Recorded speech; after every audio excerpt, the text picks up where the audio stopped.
I never thought the quiet life I'd built on the cliffs of Ridgeport would collide with a story I still wake up thinking about. But it all happened because of rain. Not a drizzle. Not a polite Pacific Northwest mist. I mean a full-on biblical downpour pounding against the glass walls of my house like the ocean was trying to break in. That night, I pulled into my driveway after a 12-hour meeting about a waterfront project worth more money than I'd ever admit out loud. My Bluetooth was still buzzing in my ear, my suit was wrinkled, and my entire body felt like a spreadsheet someone forgot to close. The world expected me to be Adrian Hayes, the ruthless real estate guy with a colder heart than the marble in my foyer. Then I heard it. A tiny voice, wobbling through the rain. "Mister, can I sleep in your garage tonight?" I froze. I genuinely thought it was the wind, or maybe a neighbor's kid playing some prank.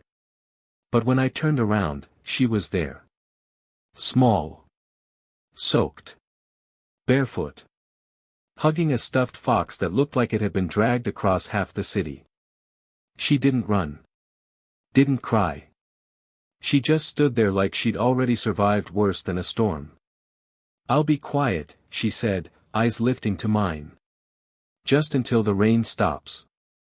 My first instinct was every lawyer's favorite word, liability. A strange child. At my home. Alone. Cameras everywhere. Headlines waiting to happen. But then she added softly, "I tried the park bathroom first. They locked it. I won't touch your cars." Something broke in me hearing that. Or maybe something woke up. The part of me I tried to bury, the kid who grew up sleeping on a mattress in a back room above a hardware store. The kid adults ignored because it was easier. "What's your name?" I asked.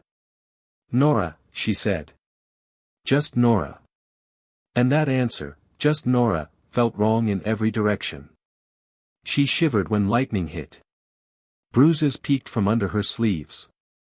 And she flinched when I moved even a little too quickly. Whatever had happened to her, this wasn't random. "You're not sleeping in my garage," I told her. Her face fell. "I can stay behind the hedge," she said quickly. "Nobody has to see. Nobody has to see. No 8-year-old should talk like that." "Come on," I said, pushing the door open. Inside. Her eyes widened like she wasn't sure if it was a trick. But she stepped in. My house is the kind of place magazines like to photograph: slate floors, abstract paintings, soft golden light. To me, it has always felt like a museum I lived in by accident. To her, it might as well have been a palace. "You hungry?" I asked. "No," she lied. Then her stomach growled loud enough to answer for her. 20 minutes later, she sat at my kitchen island wearing one of my t-shirts that swallowed her whole, sipping hot chocolate like it was magic. I burned toast twice, and she laughed both times.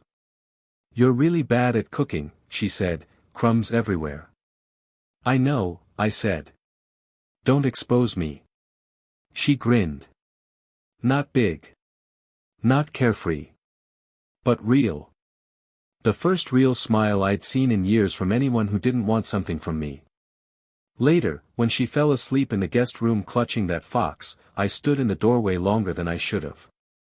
Something about the way she curled into herself made me think of the crib my wife and I once bought, the one that never got used. The accident. The loss. The hollow years after. People said grief made me cold. Truth is, grief just made me quiet. The world filled in the rest. The next morning, I found her awake at 6 a.m., sitting neatly on the edge of the bed, hands in her lap. "You don't have to sit like that," I said. "It's your room now." She hesitated. "For how long?" "As long as you need," I answered, and realized I meant it. We talked over pancakes I definitely didn't cook. Little by little, her story came out. Not all at once. In pieces, like someone afraid the truth itself might punish her. Bright Path Children's Home. A place everyone in town thought was wonderful. Donations. Photos. Ribbon cuttings. Except none of that matched the things she whispered. Kids disappearing after their files got red stickers. A basement no one talked about. A director with a smile that didn't reach his eyes. And a man in a black car who picked children by looking at them like merchandise. I was special inventory, she said. My spine went cold. She told me about nights locked in closets for making noise, about girls older than her who never came back, about how the staff laughed when she cried. Why didn't you tell anyone? I asked. She stared at her bowl. They said the police were their friends. That sentence right there changed my entire life. I didn't call the police, not the local ones. Instead, I called a private investigator who owed me favors. And then I made the mistake of telling my sister. Claire showed up in full crisis mode. Adrian, what were you thinking? She snapped. A child? Here. Alone with you? You want the tabloids to eat you alive? She's not a story, I said. She's a kid. You can't save her, Claire said. You can't save all of them. I only need to save one, I said. Nora overheard every word. That afternoon, there was a knock on the door. A social worker. Jenna. Tired eyes, calm voice, a woman who had seen too much and believed too little. Mr. Hayes, we got a report of a missing minor, she said gently. May I speak to her? I let her. When she came back, she looked torn in half. If even half of what she told me is true, she whispered, sending her back would be a mistake. So don't, I said. I can file emergency guardianship, she said slowly. 30 days. We'll have to go to court after. 30 days. A countdown that started ticking the moment she left. In those 30 days, things escalated fast. Strangers watching the property through binoculars. A black SUV circling the block.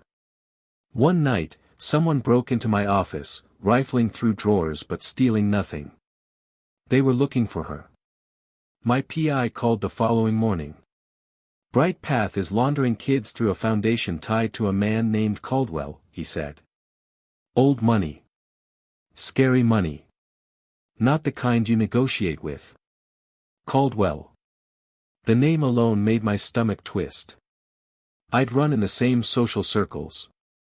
I'd shaken hands with him once at a charity gala. I thought he smelled like wealth, turns out he smelled like rot. Before I could process that, our court date arrived. Family court. Judge Harmon. A man who looked like he wanted to retire 20 years ago.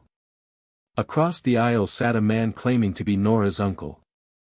I didn't need a lie detector to know he wasn't family.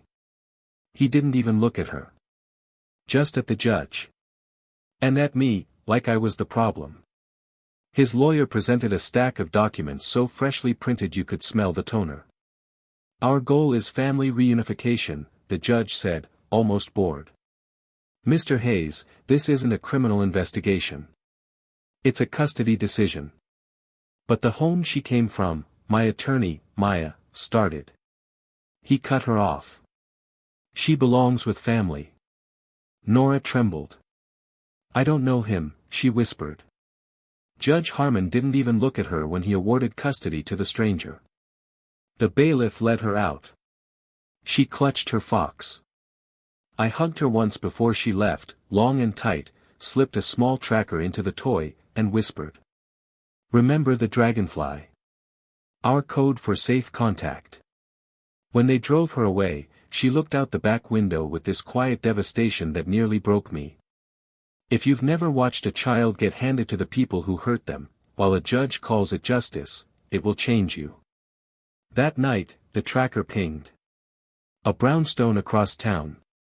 Registered to one of Caldwell's companies. My PI staked it out. At 2 a.m., I got the whisper on a secure line. Third floor, Nora said. Blue wallpaper. One guard. 3 other girls in the basement. They said we fly tomorrow. Flight. International. No return. That was it for me. When people comment online saying I acted like a vigilante, they're right. I didn't wrestle with the choice. I didn't meditate or call a board meeting. I just said, we're going tonight. My team and I slipped in through the back of the brownstone. Quiet. Fast. One guard neutralized before he could form a sentence. We found the blue room. Nora stood up instantly, already holding the fox, already ready. There are others, she whispered. Hurry. We moved. Fast. The basement was worse than anything we'd imagined. Bright lights. Files. Cameras. A staging area. And 3 terrified girls who were too stunned to run when the doors unlocked. We were halfway up the stairs when headlights flashed through the blinds. Caldwell. He walked in like he owned the world, then froze when he saw us. And for the first time, I saw fear in a monster's eyes. Mr. Hayes, he said, smoothing his tie. You've made a mistake. No, I said. You did. Sirens erupted in the distance. Maya had already sent the files everywhere, FBI, federal prosecutors, every reporter with integrity left in this city. Caldwell realized he was cornered. You think this ends with me, he snarled. We own judges. Politicians. Men who make you look small. Maybe, I said. But you don't own her anymore. Nora stepped out from behind me, chin lifted like a warrior. You can't sell me, she said. Caldwell's face twisted. You ungrateful little. Federal agents kicked in the door before he could finish. The whole operation collapsed in minutes. Caldwell. His fake brother. Staff from the children's home. Even a state senator connected to the foundation. And Nora, she was finally safe. Months later, in a different courtroom, with a different judge who actually cared, she was asked. Where do you feel safe? She didn't hesitate. With Adrian, she said. With my dad. I didn't cry. That's my official statement. The adoption was approved. She took my last name. She started school. She picked the colors for Harbor House, a non-profit we built to fight the exact system that failed her. Sometimes we sit on the balcony overlooking the ocean. She leans against me, the fox in her lap, and says things like, there are more kids like me out there. I nod. We'll reach as many as we can, I tell her. One at a time. And she believes me. That's enough. Now I'll end with the same question I ask myself every night. If you were standing in that courtroom, ordered to hand a child back to the people who hurt her, would you obey the system, or break the rules to save her? Tell me in the comments.